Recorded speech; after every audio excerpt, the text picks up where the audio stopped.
honesty has been the issue at the bottom of everything. Right.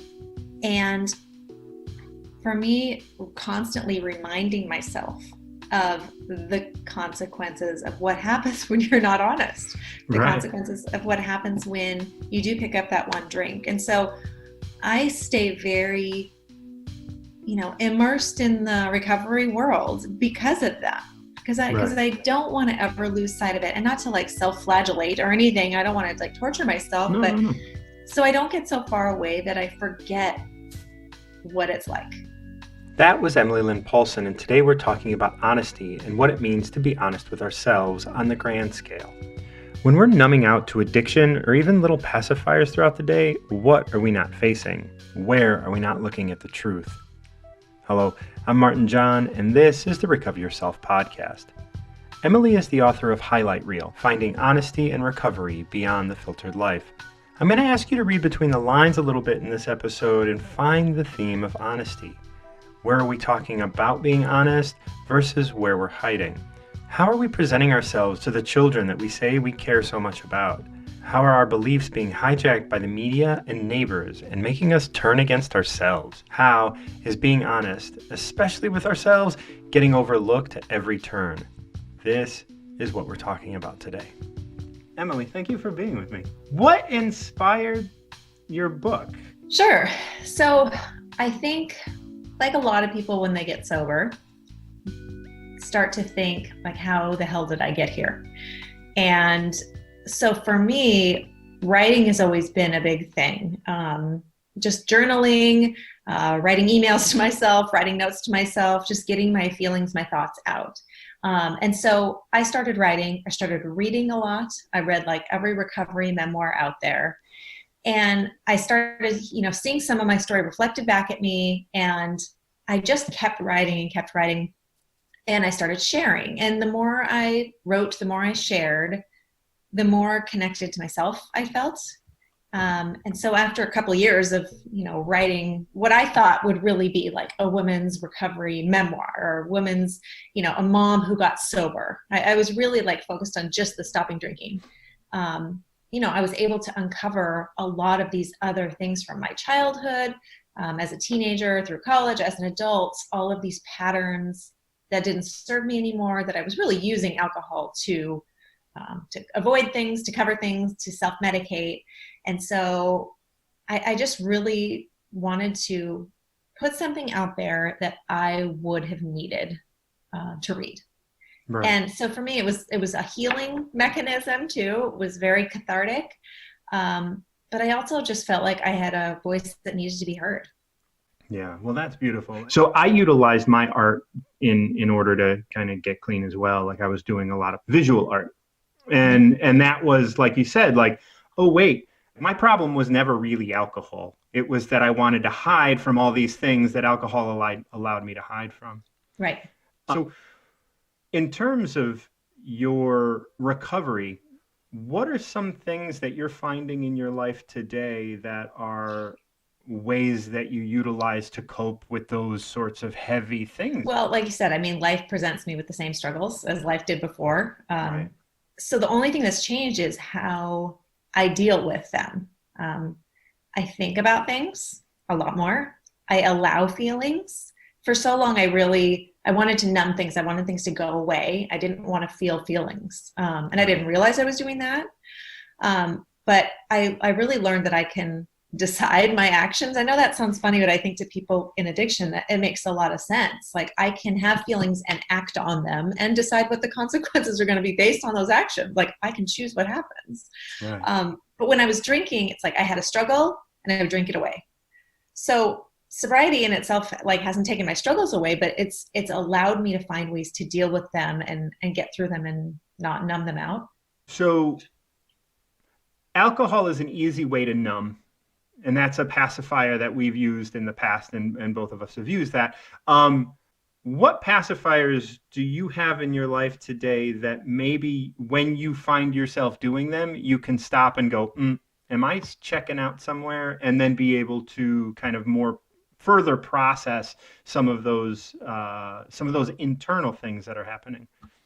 Yeah, I mean, I think part of my struggle just growing up was not having a real strong sense of self. Mm. And so getting other people's approval has always been something I think that has fed into that addiction. It's like the chicken or the egg. Did I drink to win other people's approval, or did I win other people's approval because I drank with them? I mean, who knows? But I have to catch myself, because obviously I'm in this, writing world, the social media world.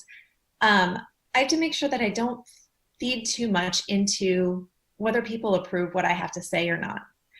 And I think it makes it easy in the sense that I am saying things that are really against the status quo. Like I've gotten really used to, like today, I shared an article that I wrote about, why you shouldn't drink in front of your kids. And Right. that's going to piss off like 90% of people I know, right? Fundamentally, because that's something they do. But I'm okay with that. I feel like I've put myself out there enough to, I guess, I don't know, get over that feeling of needing other people's approval. But I still need to put myself in check. Like, okay, just put the phone down for a while, or just, like usually when I post something, I'll go work out. So Right. I'm not sitting there thinking, oh, who's going to say something? Is someone going to start arguing with me? Like, I put it away and then I come back to it and I kind of see what happens, and I can have just a better perspective on it. That's good. Yeah. Yeah. And I mean, let's say in early sobriety, I did all the things that they recommend doing, like, eat candy if you feel like you have a craving. And, I drink a lot more coffee than I used to, but all of those things, I try not to judge too much. Right. And I don't see it as really trading addictions. Like you can't get a DUI from coffee. You can't get a DUI from candy. So like, I'm good with that. I'm totally good with that. No, absolutely. And it's not about judgment. It's about awareness, right? It's about like, well, okay, like you said, I'm checking out. Like I'm opting to not be aware, right? Like when we're drinking. And then I am 100% behind. I'm good with that. Right. So what were some of the things that you discovered about yourself or your life, like patterns and other things like that, since your recovery began, that once you started adding awareness to it, you were able to change? Well, I think when the beer goggles come off, you start experiencing life in a different way, obviously. So, my marriage, my friends, without alcohol, parenting without alcohol, it really slaps you in the face, right? So Yeah, talk to me about I really that. learned, I learned who I wanted to be around and who I didn't want to be around really quickly. And not in a judgmental way, but it made me realize that I hadn't been very good at choosing friendships. And I hadn't been good at, choosing things that I liked. Again, I really absorbed what other people did.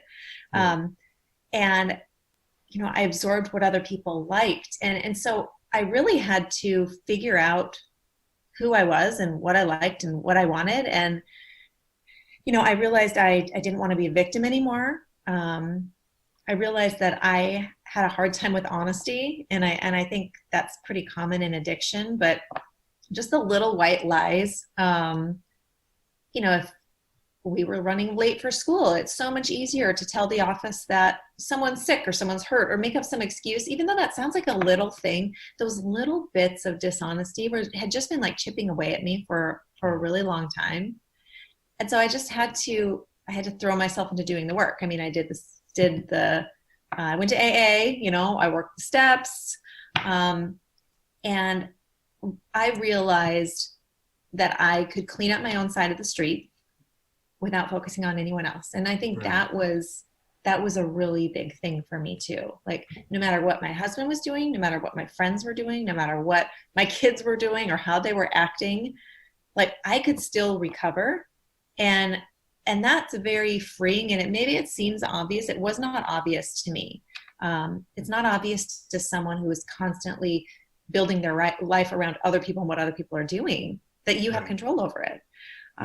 So I think going through everything I did in my life and things that I continue to go through recovery, it's also given me empathy. And that's one thing I realized, it's like, hindsight's 50, or hindsight's not 50/50, 20/20. Yeah. Oh, yeah.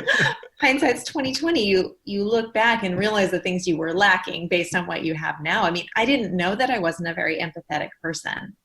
I thought that, I'm a mom.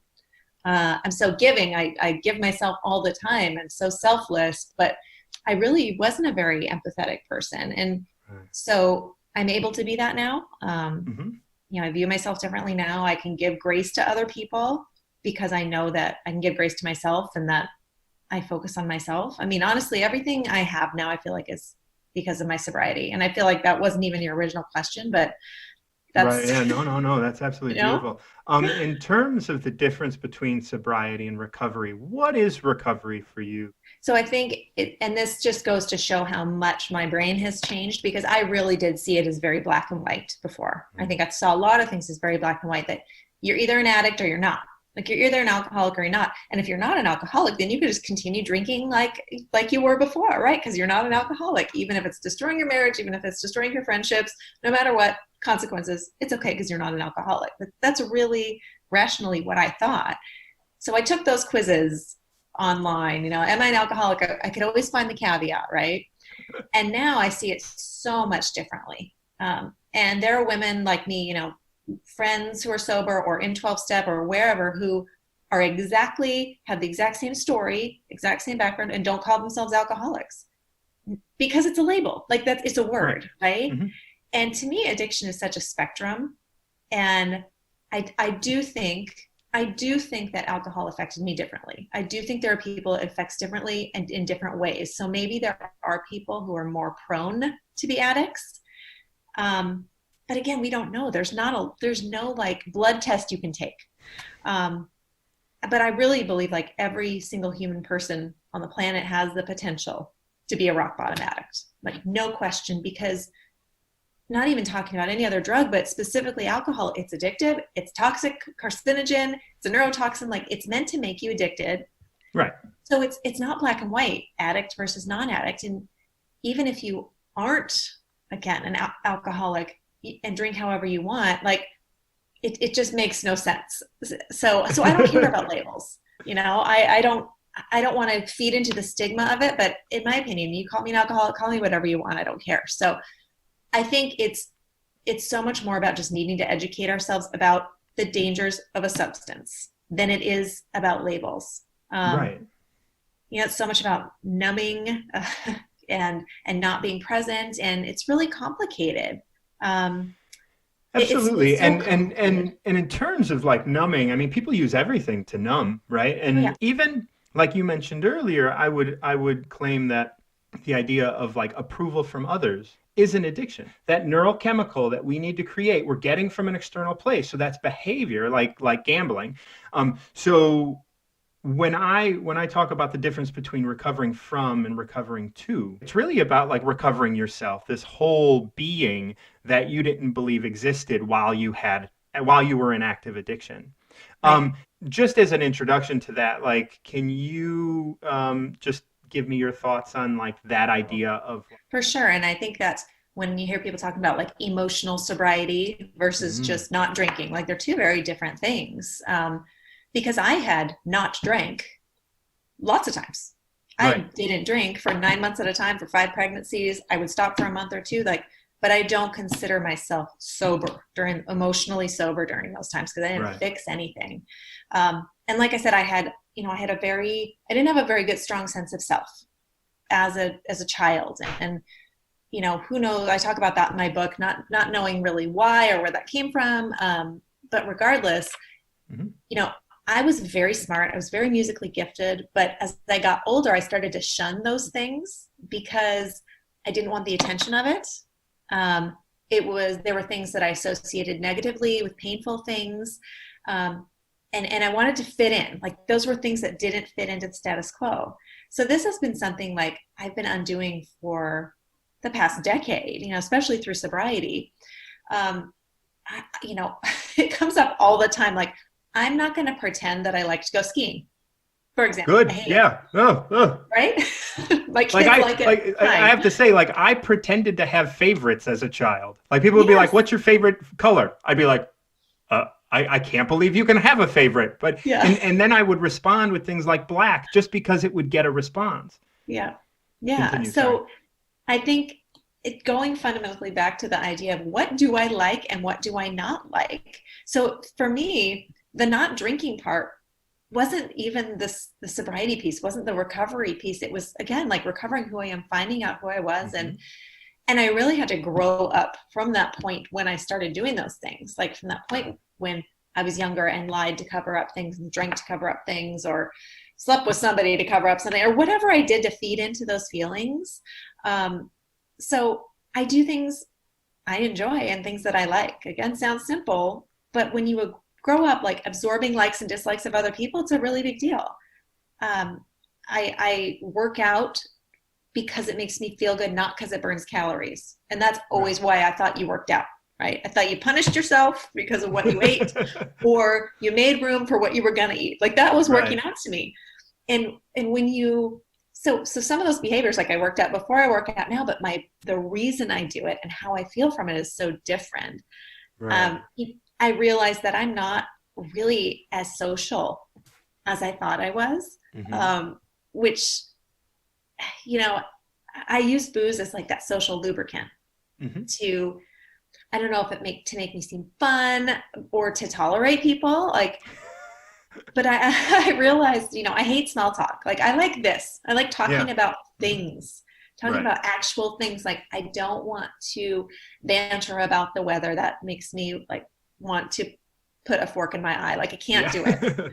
So that's why I drink at parties and you mingle and it makes it easier to tolerate uncomfortable things. It So makes it like I live in Seattle, so I have to fucking like talk about like I don't like you live in yeah. Seattle, right? So you have to talk about rain like at every party, right? It's been raining, hasn't it?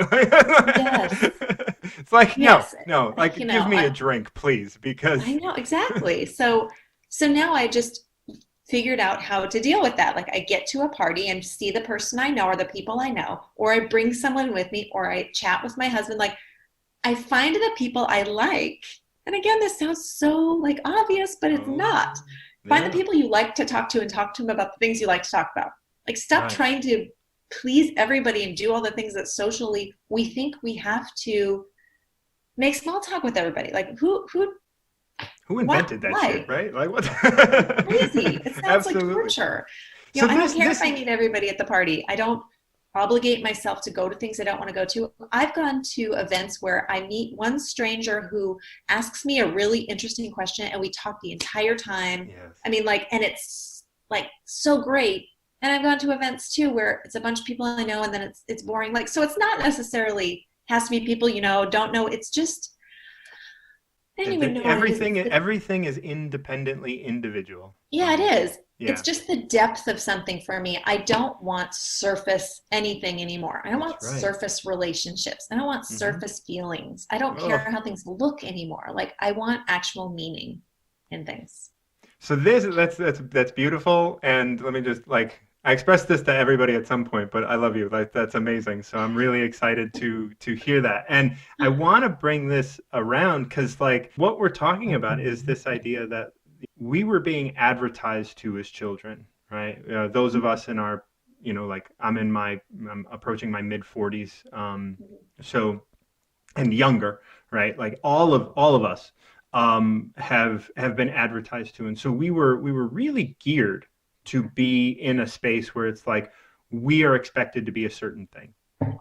Sure. Then, as we start being that thing, we're unhappy. We don't like what it's doing. We have to adjust by drinking or having latching onto something. But while we're latching onto something, we're giving up quite a bit of ourselves. We start to be informed by externals. And Mhm. those externals are what everybody wants to kind of like gear themselves for. And this is where this idea of wine mom culture comes up for me because it's like, what is expected of you? And when you say things like, it seems so obvious, do Mhm. what you like, the problem is nobody that is, let's say, 50 years old or younger, maybe nobody alive in the United States today that has lived within, has lived within eyeshot of a television can know what they want. Right. So this is a Pandora's box of like unwrapping like all of the experiences that we've had. And so when you mention something like, hey, as a parent, your drinking is affecting your children, people step up to the plate for advertisers, for the society that they have lived in for so long, and argue for them, which is for their own limitations. Mm-hmm. That's a lot. It's a lot. I don't know even what the question is, but I would love if you would try and piece those things together for me. So I think as a parent, it's a constant battle. Like even from before you get pregnant, every choice you make, there is so much pressure. Are you gonna, like, what are you gonna eat when you're pregnant? Oh, you're having sushi? Like, ooh, everything is so, all of a sudden you're making these choices and everything's on you. Everything you do is what's gonna affect the baby, right? And then it comes out, and then all of a sudden, are you gonna breastfeed? Are you gonna use this car seat? Are you gonna co-sleep? Are you gonna do this? And so there's so much pressure on and judgment from the outside world. Where is this coming from? Just from other moms, from advertisements. Like we feel like we need all this information, yet it's too much information, and it's really defeating. Like there is no perfect. There's no way to be perfect because you're going to piss off somebody and do something wrong. And so that's hard to undo.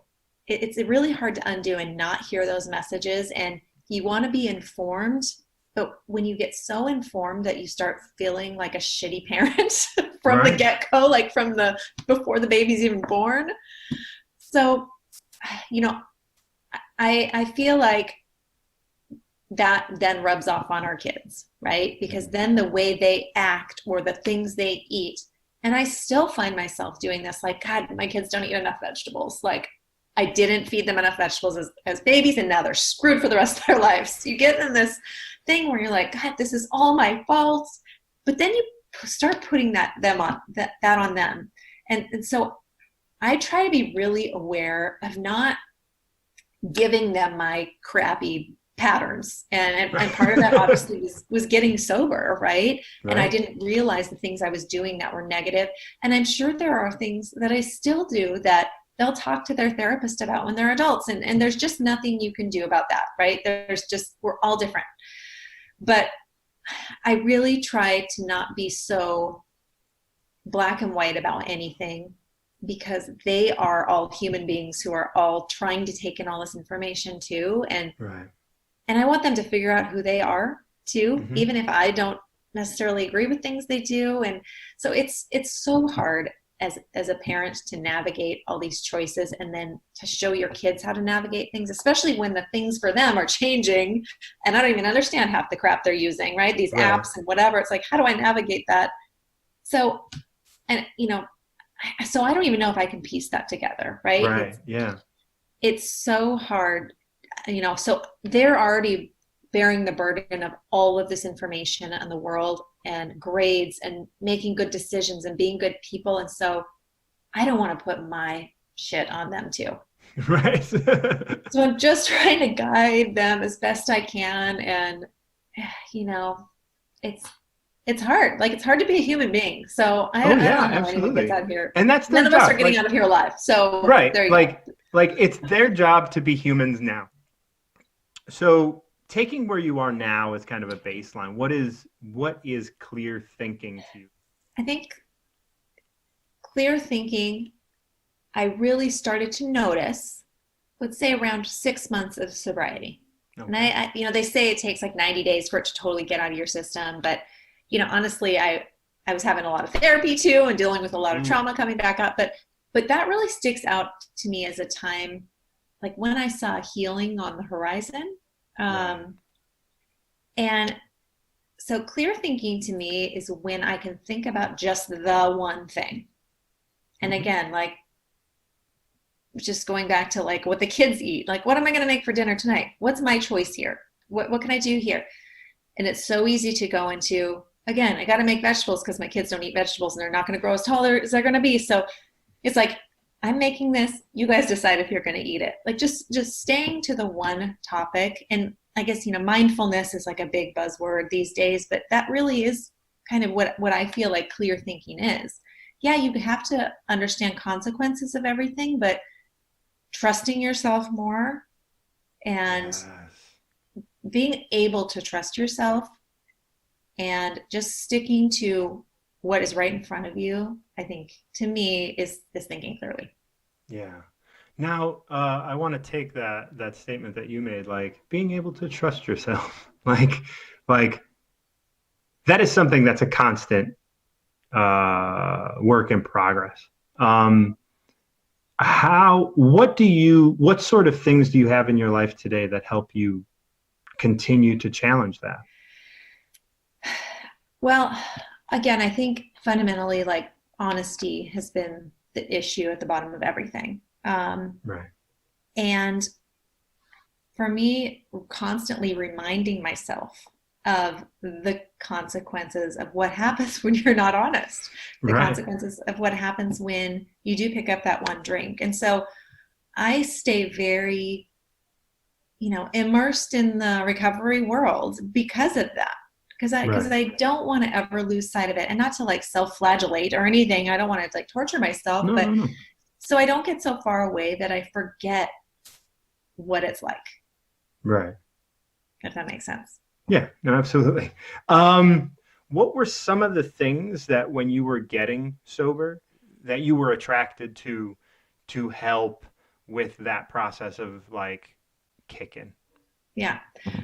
Reading memoirs. Like I read so many books, all positive things, but I kind of had to take a break from that for a while. I'm like, Yeah. okay, I got to stop. Like, I got to read something not recovery based. Um, Candy, like I've always had kind of a Yeah. sweet tooth, but Hmm. I just leaned into it. Again, I'm like, I Yeah. can't get a DUI from candy, so I'm good. And my phone. I mean, that's one thing I think it's hard to not be on your phone a lot these days. And whether it's habit or addiction, I mean, I put it away more often. Because if it's out of sight, it's out of mind. I don't think about it. I don't need it. So just not having it in my hand as much, because Right. I would find myself, um, needing that replacement. Like instead of the drink in my hand or whatever it was, I needed something to do to keep my mind off of the fact that I wasn't drinking. Yeah. Um, so, and again, just like going out and hanging out with my kids instead of scrolling my phone and looking at other people's kids. And Well, again, one thing right. that makes sense that is easier said than done. I mean, and that's the thing. These aren't bad things, right? Knowing that these exist or have existed within our process means that we're aware. So it's important, I think, to be able to be in touch with all those things. I mean, even still, like, with 19 years, like I know that there are pacifiers in my life that, okay, I want to just look at that, right? Like, and someone had said to me once, it was just like, as soon as we make rules, right? As soon as we say, I'm only going to look at it this much, like my phone, Yes. like as soon as we like Red that's an flag. addiction. Like that is not we can't like we have to own the fact that Yeah. like this is real. Because there are way too many people out there that are like, "No, I'm good." And don't do this work. This work of recovering to ourselves and really knowing what we like is what's going to like really open up this planet into like a new stage of healing, Yeah. because I've there said are. many times, like, even people who don't believe in AA or whatever, if everybody did the 12 steps, the world would be such a better place because That's everybody right. would That's right. focus on themselves, their own side of the street. Yeah. Yeah, because there is nothing in there. Like, you can easily remove all of the alcohol and replace it with whatever. Yep. And like, that's just tenets of living. Hmm. And so much of that comes from ancient texts of yoga and other things like that. So these aren't new things. It was just Right. presented for those who were, struggling with alcohol. Yeah. Did you ever have an experience where like you were doing something or talking or expressing, and in the middle of expressing it or it got brought up to you, you were just like, oh my God, 3 years ago, I would have never said this or done this. Every single day. Every single day. I mean, even last night, my girls had a dance recital, and I was like, oh gosh, I just cannot wait to go home and go to bed and put my jammies on. Like, and they were like, oh, me too. It was all done. We just wanted to go home and relax. And 3 years ago, 4 years ago, 5 years ago, would I cannot wait to get home and pour myself a drink would have Right. been the response. Um, I mean, I can say that about so many things. I never thought I could find joy from some of the things I do with my kids now.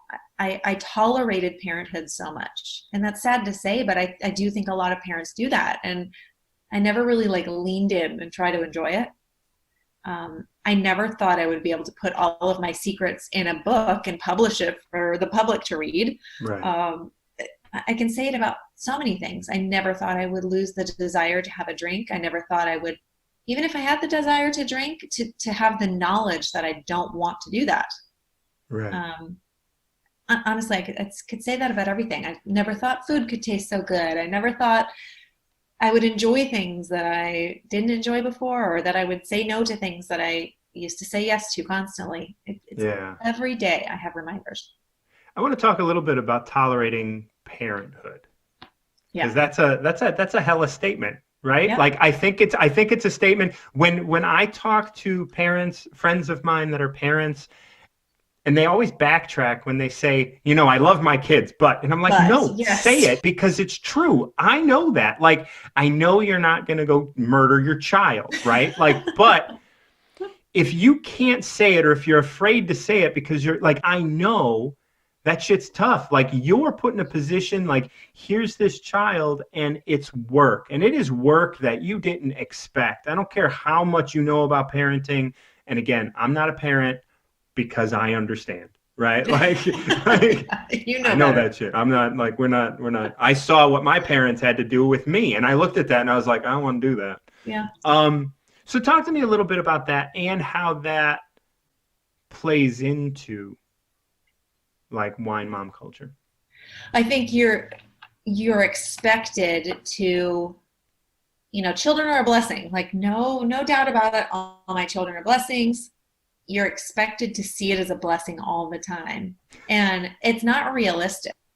No matter how much you love your kids, every mother loves their child. Like, there's there's no way you can feel eternal bliss all of the time doing anything. Right. Um, but it's one of those things where, again, you have a baby, you have something that you've wanted all of this time, but it cries and you have to change it, and it keeps you up at night, and it eats away at your self-care. Like, you're not Yeah. able to sleep as much, you're not able to shower. And I feel like we expect moms to just like deal with it, and Right. we don't have necessarily the support we need. We have marketing, we have wine companies saying mommy needs wine. Well, not really. Mommy needs a shower, and mommy needs sleep, and mommy needs support, and mommy needs more paid maternity leave. And Fuck yeah. parents need a lot more support. And so instead, it's like we're filling this hole with a wine cork. Yeah. And it helps, like, at first, right? Like, hey, oh, I'm on the couch, I'm nursing and this sucks. The glass of wine relaxes you at the time, and then that anxiety comes back, and then it's this vicious cycle then where you need more, and then you're drinking every night, and then you go to a play group and there's wine at 10 a.m. and it's okay because babies don't know what you're doing, and it's social. And then you take your kids to their soccer banquet, and it's at a brewery, and of course you're going to drink because we deserve it. And so it turns into this whole, we can't say it's hard, but then we need to reward ourselves and congratulate ourselves with liquor. It's Yeah. this weird world. And Yeah. I'm not sure, again, it's like the chicken and egg situation. I'm not sure where it starts and where it ends and who needs to fix it, but I was talking to someone the other day about this idea that, like, you know, what do you want, right? Like, and I had said, look, they're telling themselves I should eat healthier, right? And I talk a lot about shooting on yourself and all this other stuff, and so much of that comes from this idea that a should is an external, right? It's coming from the outside, right? Um, and and I say, okay, if you want to have pizza, go ahead and have pizza, but recognize what it does for you, not just for the next 2 hours, but for the next 3 days, Mhm. right? Because maybe you're gonna like after the 2 hour, like, oh, I feel full and like satiated, you're gonna feel bloated and gross. Mhm. Relate that back to the pizza, right? Like, don't just be like, I feel bloated and gross and I don't know. Like, Mhm. and then if you feel like judgmental of yourself down the line. And so that's the cycle that I kind of see like alcohol coming into, where it's just like I as soon as I start to feel a little more gross, it's like go back to that alcohol because then it makes me feel better. And Mhm. then as soon as I feel stressed by my kids, go back to that alcohol because it makes me feel better. And now we have this sort of cycle of like what I like to call awareness avoidance, right? Like people just like, I don't want to be aware of this. I don't want Um, to look at it. It's the cognitive dissonance.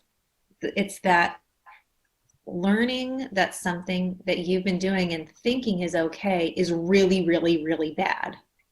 That's a hard pill to swallow, pardon the yeah. pun, but it's hard to know that this simple little thing that you're doing, oh, just having a glass of wine at a play group, that it is extremely damaging to yourself, your body, your brain, and to your kid. That you're supposed to feel, so blessed to have, and it's like it's this horrible vicious cycle that then you're going to feel more guilty, and then you're going to feel like crap, and then you wake up with a hangover and you go back to it again.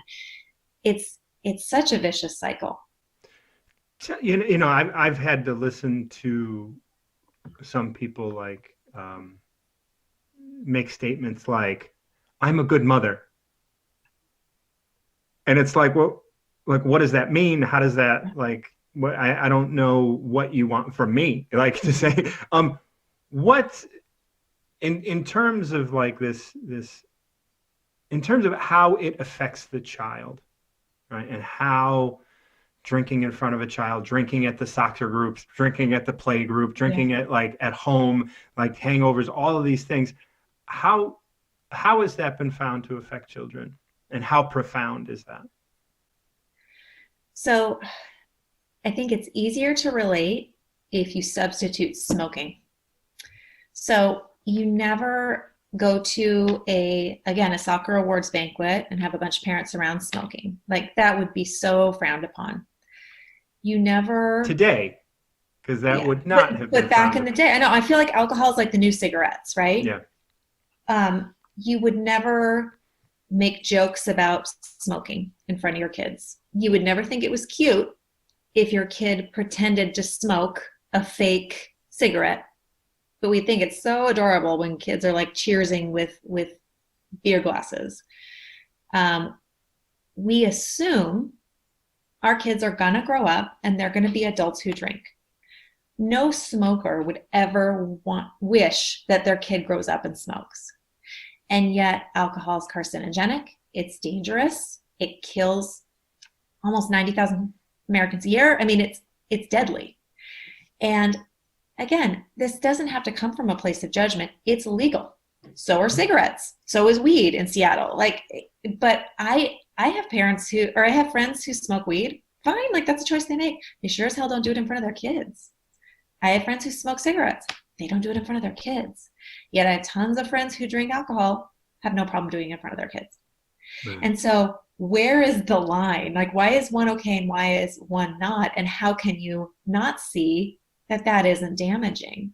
That you're showing them that they need to grow up and drink, that social situations require drinking, that all parties require drinking, that all sports, anything, any football game and everything requires drinking.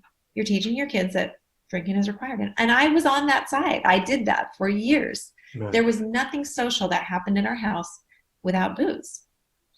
And so again, it goes back to that, like, not wanting to look at how bad our behaviors actually are. Right. Um, and so I just feel like, having been on the other side of it, like I'm here to call it out. No, it's good. Like I think, it's tough because every product on the market is here to make us feel more comfortable, Mhm. right? And the thing is our actions, when we look at them, often cause discomfort. And like, Mhm. it's real easy to just be like, well, let's just have a drink and shut up. And then we can have small talk and we don't have to worry about this, right? Yeah. Like what caused that shift in your mind? Was it just sobriety? I think it was sobriety and just again honesty, being honest with myself and actually doing some research. That's why, and I went back, that's why I became a professional recovery coach. Not because I was like, I want to coach people, but because I wanted to learn about myself and like how I got to this place. I wanted to know statistics. I've always been science minded and I wanted to read the textbooks about, I wanted a reason for everything. I wanted a reason why I was the way I was.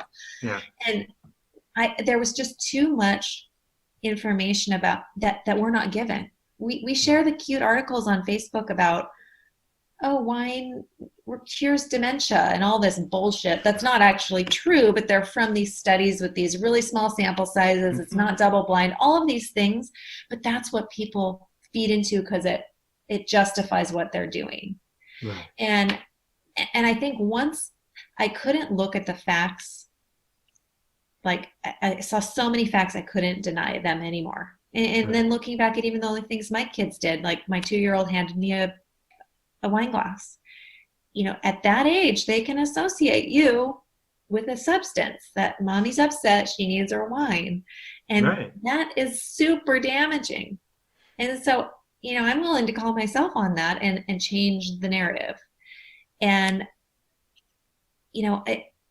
I think just there's so much that goes into it. And I don't even remember your original question now, but Yeah, it's okay. Again, I enjoy because you string these things together, and it's really nice to watch you answer. Because I've noticed that we're not really answering questions, but we're having this conversation that's a yeah. little deeper, and it's really personal, which I think is really nice, and I'm appreciative of. Um,